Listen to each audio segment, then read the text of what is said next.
Hi guys, welcome. It's Una from U.O.K.com.au, and remember to subscribe, follow and all of that, and check out my website for workshops and other things, books and art. Today I have another mate here with me. Hello, Una. Hi Dickon. How you doing? All right. Yeah, I'm doing really good. Okay. So people define them by the jobs, usually. Right. And if you take that out of the equation, is that the right word? Yep. Mm-hmm. So then who is Dickon then? I've never really defined myself by my job. So it's more, I've gone through a lot of jobs in my time. So I've really sort of defined myself through a sense of calling in some way, I guess, just in themes, things that have followed through, ideas in my life that have followed through, rather than particular tasks. Mm-hmm. So, as a person, who are you? Oh, as a person, who am I? I'm a multi-dimensional being, and my parts are conscious and subconscious, and made up of memories and dreams and experiences. Those experiences have happened in the past and in the present and the yet to come, the future. So you're a complicated man, are you? I'm pretty simple in some ways, but and like us all, we've all got layers, and It sounds complicated. it's pretty straightforward. I mean, it's I think in any particular moment, things can arise, but I think I'm no more complicated than anyone else. No, probably not. No. We're all complicated in our own ways. Yes, that's it. That's it. You're right there. Yeah. So, how is it being Dickon? I mean, what do you do? What's your life like? What's my life like? My life is pretty good. You study? Yeah, I'm studying. I'm studying at Notre Dame as a counsellor. So I've only got another couple of units to do in that. So, and that's quite exciting. I'm going to be graduating in November. So that's. And can I, just to inspire people, can you tell us how your age and that you are studying? Yeah, I'm 60. So yeah. How cool is that? Yeah, I've been studying all my life. I love studying. I love So what else have you studied? I've studied theatre, and I've studied publishing and editing, and I've studied education, and they've all come kind of together in counselling. I'm finding quite a few things in counselling, and counselling is a kind of reflective practice, and I think a lot of it relies on life experience. Yes. So it's a nice stage of my life to be doing this study. But how did it become counselling? What inspired you to do that?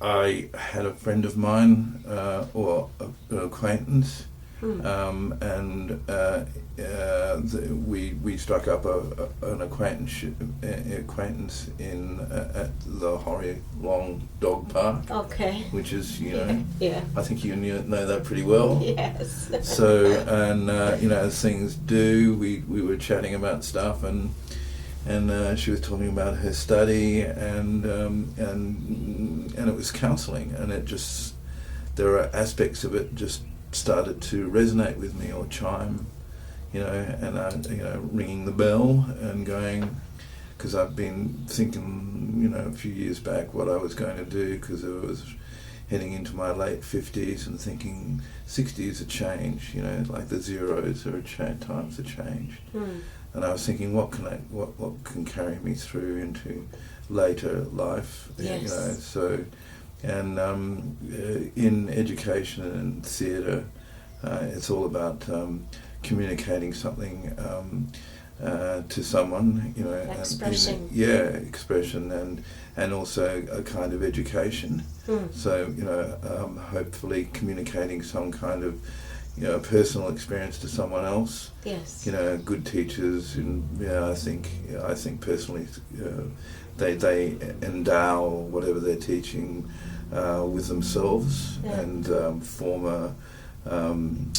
you know, like an alliance, or you know, you know, like a bond between themselves and their, you know, their pupils or students or whatever, their class. And the same with an actor, they communicate and bond with their audience. So those sorts of things you can carry through into the therapeutic alliance, which they call the relationship between the counsellor and their client. And you do it in other ways too. You express yourself in other ways. In music, Yes. I'm very lucky in that it's great to live in East Fremantle because it's a very intensely musical community, as you know too, and it's great to be in that community and to return to it. I returned here about 10 years ago with my wife and kids, and I was very excited when my kids showed an interest in music. Yes. And so we went down to the local music school at the end of the street. Penny Lanes. Penny Lanes.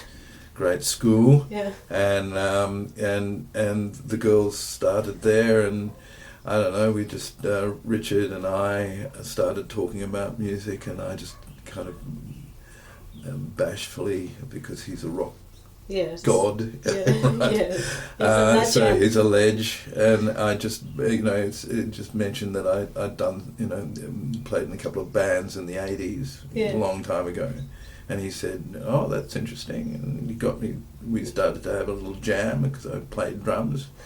And I started to sing, and he went, oh, you got a voice. Yeah. So then, I don't know, one thing led to another, and we've got a little band going, which has been really nice. It's been a really great creative outlet. It's called... It's called Big Boss Man. Yeah. Yes. And so we've been enjoying that band for about 4 or 5 years. Yeah. And they're great mates. Yeah, you know, they are. It's like a men's shed, only on stage with musical instruments. So that's good. Yeah, it's good fun. Yeah. So before that, all of that, what did you do? Like, did you have a job, or always been studying? Yeah, no. I've had jobs. I was literary manager at Black Swan Theatre for about 10 years in the 90s. Oh. So I graduated at WOPA, and in the early 80s. And I acted around the place. I was involved in establishing a couple of small theatre companies in Perth. And then and I got really interested in developing theatre pieces and translating theatre works to from Polish to English. What? No. I don't. No, I don't. But I had a very good relationship with Krzysztof Kaczmarek, who's a Polish actor. He lives in Melbourne these days. We had a very good and deep friendship, and through that we were able to. He could speak very bad English, and I could speak very bad Polish, and we kind of just got this, and it worked. And we translated 3 or 4 plays. Wow. Absurdist plays from the East European bloc, and cool. Yeah, it was very cool. And those are the days.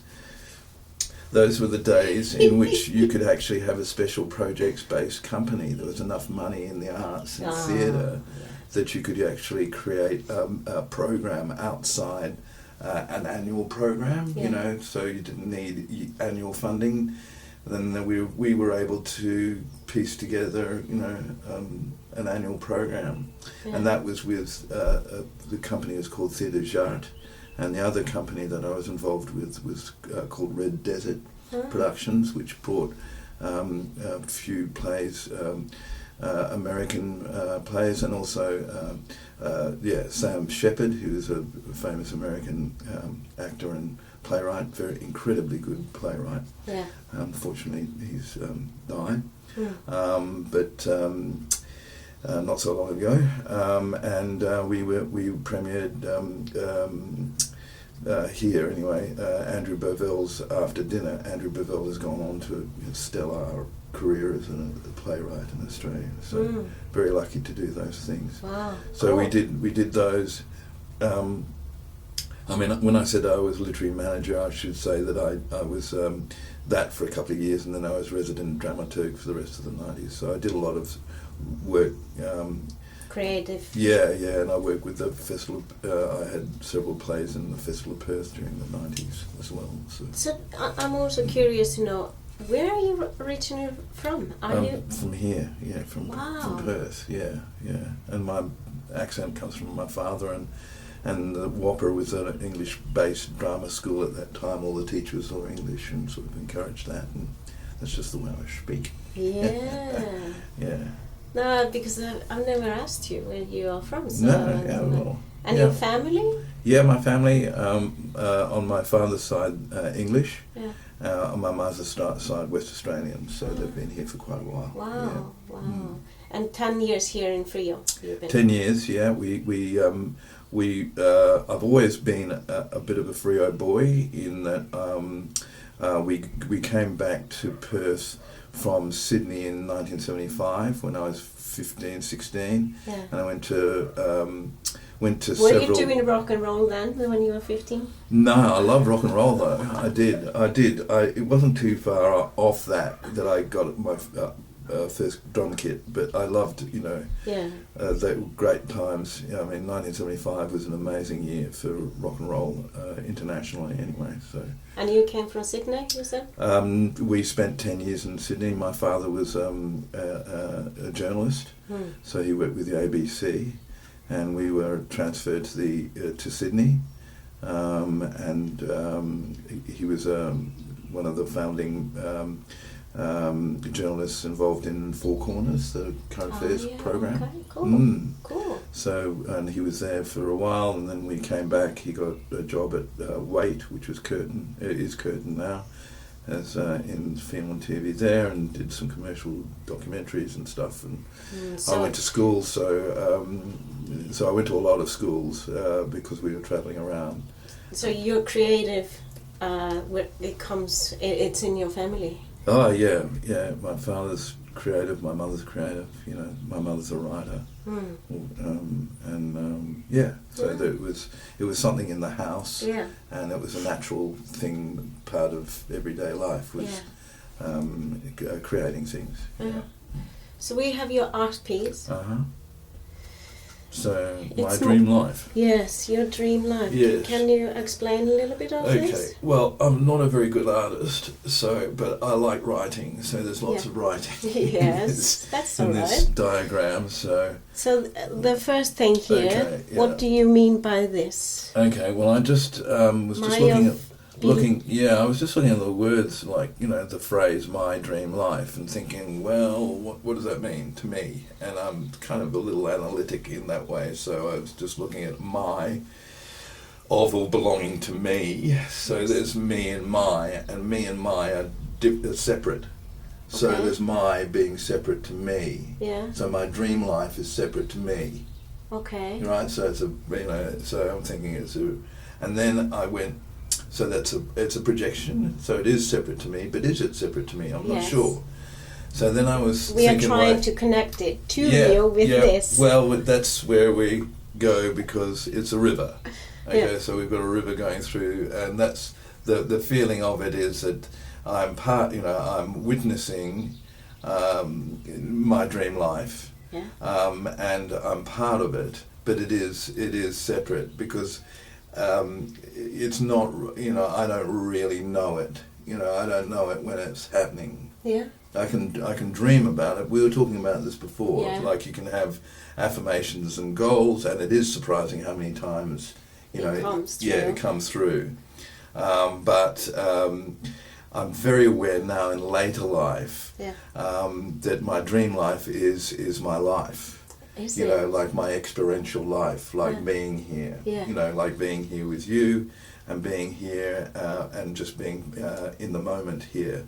And I'm getting better at being in the moment now that I'm getting older, where before I was very distracted by dreams and goals and aspirations, that sort of stuff. So, I mean, I've still got those. Yes. But the nature of my dreams and dreaming, like my dreaming, has changed from my 20s through to 30s to the 40s, 50s, 60s, and we go through again, you know, like it's a whole life cycle. So Did you, saying, what was your biggest dream you had then?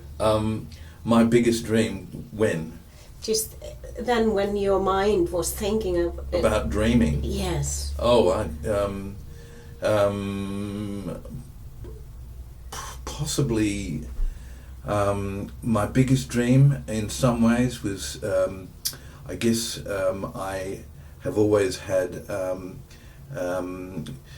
I've always really wanted to be comfortable in my own skin, like to feel comfortable and at peace. Because I've always been highly motivated in a lot of ways. There's always been an itch around me to do things, like particularly creative things. So it's kind of that's one thing that I've, and people have that itch in various ways, but you know, so.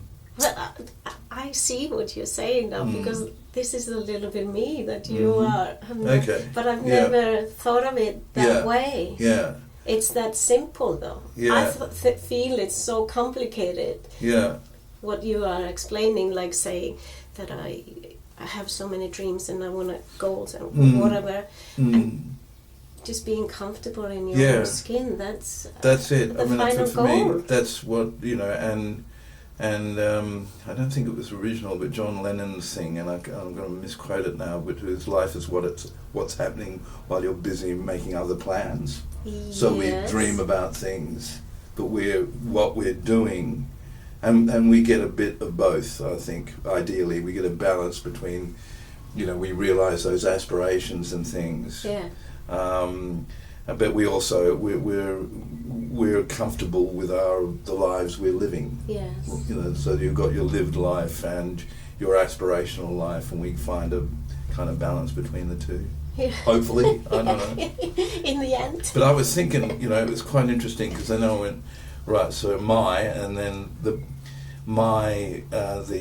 possessive pronoun, because I went to the dictionary. Right. Mine. So mine is, you know, mine being possessive, like that's mine, but it is also excavation. What do you mean by that? Mining. So a mine, a hole in the ground. If you think about it, it's a hole in the ground, and we are digging. What are we digging for? Really? We're digging for gold. We're digging for riches. Oh my God! There you go. But also, it's a bomb. The mine is also a bomb, right? It can explode. Wow. So, you know, digging can also be explosive. Yes, there you go. Oh my God, here we go. That's so cool. Oh, we're cooking, okay. Yes. So then we go dreaming, okay. Yeah. Dreaming, and I looked it up again in the dictionary, means something that happens in your mind when you are dreaming. But if you look at mind, it's got mine in it. Whoa. Right, so the mind is a place of excavation, and it's also a bomb. Yeah. Wow. There you are. Wow. So that's, and it's also something. A dream is something you want to happen very much, but maybe isn't likely. Yes. Now I don't know how that sits, but maybe not. Yes. But it's something that we can. That the dreams. I don't know. They can be good and bad, but they're useful. I think they are useful. I think anyway. So and bad. What's bad? What's good? I don't know. Yeah. I don't know. Can I say one thing about that bomb? Yeah. I was just watching that program about the Earth, how it became, and it was just dust in the space, and then it came together and it created a bomb, and that's how it was created. So it has to do. Mm-hmm. Goes all the way back. Yes. That idea of explosive energy. Yes. Yes. We See? are onto That's something. it. So it's mine. Yes. Yeah, there we go. So, and life Yeah. is the period between life and death. But Yes. I don't know, how can you have the life being the period between life and Yeah. death? Because it's a bit of a contradiction here. There's something going on here. Yes, it should Anyway. be birth. Birth, you And think death. so? It should be. Yeah. Birth Isn't and it? death. I would think so. Because then the life is in Yeah. between. I'll have to check that. Yeah. Yeah. Okay. Or it could be a duality. There could be death and life and death. I don't know. Okay. And the experience of being alive. Yeah. My dream life is being alive. Yeah. It's being, and it is. We're so lucky to be alive. It's incredibly, that cliche privilege to be here where we are Yeah. on this day, And the odds to be conceived, to be created, millions I to know, one, I to know. just get that far, I know. yeah. But still, people can't get it that because they think life is miserable. But we are so lucky, though, to be the special but one. You want to kind of separate yourself from that misery. Mm. So that, if you feel miserable, you should be looking at it as not the whole. Mm. There might be something in your life that you're not feeling too good about. Yeah. But that's okay. You can work around that. Yeah. It doesn't have to sit in you. Yeah. It doesn't have to be you. Yeah. You can work around. You can work with that. Yeah. Mm. Yeah. So, and then life is a way of living. It's a lifestyle. Mm-hmm. And it's our energy. Yes. What's my dream energy? Well, I wish I had the energy of my father is going strong. He's 82. My mother's 89. My father-in-law's 96. Wow. My mother-in-law's 88. These people are just going on and on and on. How long will you be going? I don't know. That's the thing. And I go, you have this gene. do I want? I do want to. I don't want to go. But you go. I'm growing older.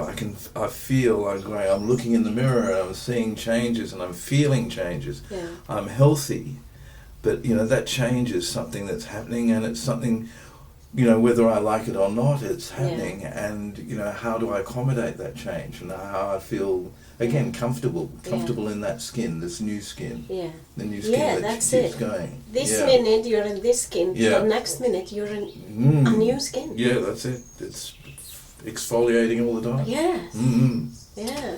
And it's also, life is also, the other definition, and this is all coming from the Cambridge Dictionary online, is the life story of a person written by someone else. So if we are writing our own stories, and we're helping to write other people's stories too. Mm. So your dream life is being written by people around you as well, and same with my family and friends and our families and friends, and they're helping to write our dream lives. Some people even think that your life is written beforehand. Would you say that? Yeah. I hope because that takes our lives out of our control. Yes. And I think it's important to have a sense of control over our lives. Yeah. Because otherwise, I'd feel quite anxious if I felt that I was out of control. Oh yeah. Maybe, a lot of the time I am out of control, but I don't feel, I don't feel entirely anxious about that. It's exciting. Yeah, actually, yeah. Which I always tell my daughters is like everybody is unique, and it's good to be different.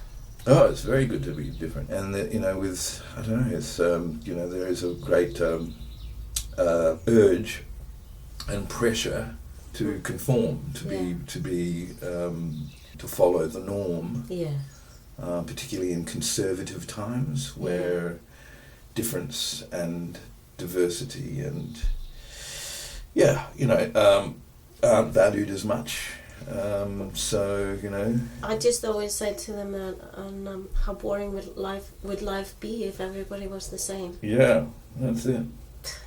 My dream life. So it's not even a haiku, but anyway.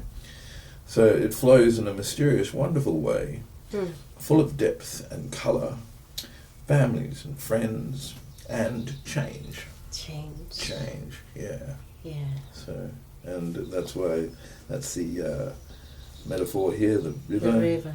With some eyes in particular bends in the river, which is just to be watchful and mindful of those little bends in the river that you come across. Yeah, but that's the same with change. People are so afraid of change, but if we wouldn't have change, how boring would life be then? That's right. Well, I always need to have something new happening around me. Yeah, I think it's... And I presume you same way. Yeah. And I think when you're feeling as though you're stuck. Yes. Yeah. How do you get out of that? Look for change. Look for change. Yeah, and it doesn't have to be in the way that you think it's going to be. You can...